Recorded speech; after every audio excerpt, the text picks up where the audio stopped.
l'IAV a organisé cette rencontre en concertation avec la FAO et l'IAV pour essayer de regrouper les acteurs au niveau des territoires pour discuter de ce qui peut être fait pour améliorer les revenus des femmes dans le cadre de coopératives et notamment la valorisation des produits, des plantes aromatiques et médicinales. Et l'autre aspect, c'est celui du préscolaire. Alors le développement ne peut pas être dicté, mais il doit être l'objet d'échanges et de réflexion entre les acteurs et sortir avec des feuilles de route. Alors c'est la première rencontre que nous organisons. Nous comptons en organiser chaque année une autre pour essayer d'évaluer.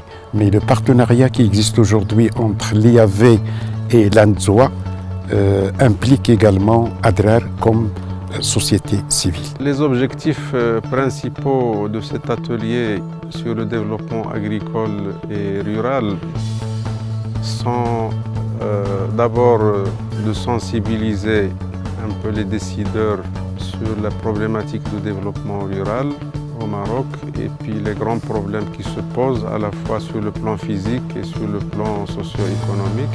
Deuxième objectif, c'est aussi discuter et partager avec les acteurs locaux, notamment les présidents et les directeurs des services des communes rurales concernées dans la province de Midelt, les coopératives agricoles, les associations locales et les ONG locales. Donc c'est partager un peu l'information sur la stratégie de développement rural au Maroc et la stratégie aussi de développement agricole, notamment en ce qui concerne les filières de montagne qui sont prévues dans le cadre du plan Maroc Vert.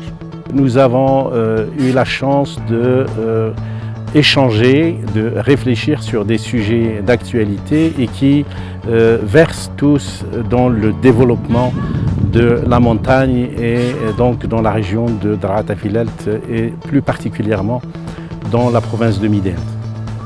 Alors évidemment, comme je m'occupe du tourisme, moi je trouve que le tourisme est attaché, mais de manière très solide, à tous les autres secteurs, parce qu'on ne peut pas développer un secteur sans développer les autres secteurs. Et donc le fait qu'il y ait une mise en commun de toutes ces dynamiques qui cherchent à développer des secteurs qui ont des liens les uns avec les autres, ça nous permet donc de consolider un peu la pensée et de dire qu'effectivement le développement ne peut se faire que s'il touche à tous les secteurs.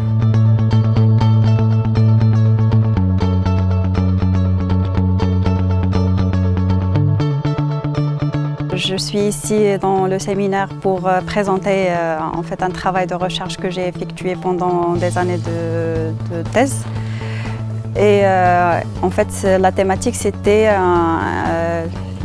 une technique innovante et nouvelle qui est le goutte à goutte enterré dans les zones voisines. Et donc cette technique, elle vient pour un petit peu économiser plus d'eau, surtout que l'évaporation elle est énorme dans ces zones voisines.